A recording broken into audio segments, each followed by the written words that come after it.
രേഷ്മാസ് കിച്ചണിലോട്ട് ഏവർക്കും സ്വാഗതം. ഞാനിന്ന് തയ്യാറാക്കാൻ പോകുന്നത് കോവയ്ക്ക മെഴുക്ക് പുരട്ടിയാണ്. അതെങ്ങനെ എളുപ്പത്തിൽ തയ്യാറാക്കാമെന്ന് നോക്കാം.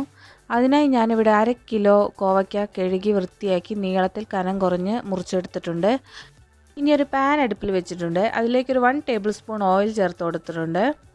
ഓയിൽ ഒന്ന് ചൂടായി വരുമ്പോൾ 1/2 ടീസ്പൂൺ കടുക് ചേർത്ത് കൊടുക്കാം.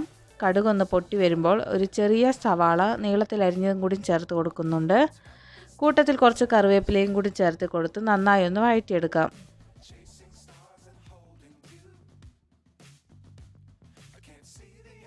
സവാള ഏകദേശം ഒന്ന് വാടി വരുമ്പോൾ അതിലേക്ക് ഒരു 1/4 ടീസ്പൂൺ മഞ്ഞൾപ്പൊടിയും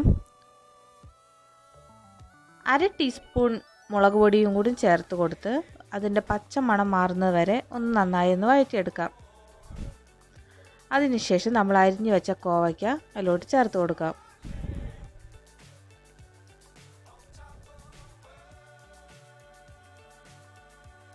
കോവയ്ക്കെല്ലാം ചേർത്ത് കൊടുത്തതിന് ശേഷം ഇവ നന്നായി ഇളക്കി കൊടുക്കാം.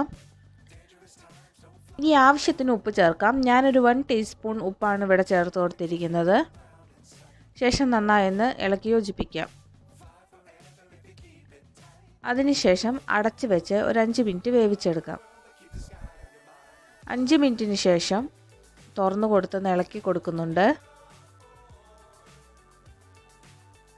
ഇപ്പോൾ ഒരു ഹാഫ് കുക്കായിട്ടുണ്ട്. ഇനി നമുക്കൊന്ന് തുറന്ന് വെച്ച് തന്നെ വേവിച്ചെടുക്കാം. ഇടയ്ക്കൊക്കെ നന്നായി ഇളക്കി കൊടുത്ത് നമ്മുടെ കോവയ്ക്ക നന്നായി ഒന്ന് ഫ്രൈ ചെയ്തെടുക്കണം.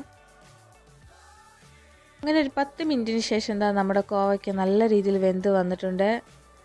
അങ്ങനെ നമ്മുടെ മെഴുക്ക് പുരട്ടിയെല്ലാം ഇവിടെ റെഡി ആയിട്ടുണ്ട്. എല്ലാവരും ട്രൈ ചെയ്ത് നോക്കണം, അഭിപ്രായം പറയണം. ഈ വീഡിയോ നിങ്ങൾക്ക് ഇഷ്ടമായെങ്കിൽ ലൈക്ക് ചെയ്യാനും ഷെയർ ചെയ്യാനും സബ്സ്ക്രൈബ് ചെയ്യാനും മറക്കല്ലേ. താങ്ക്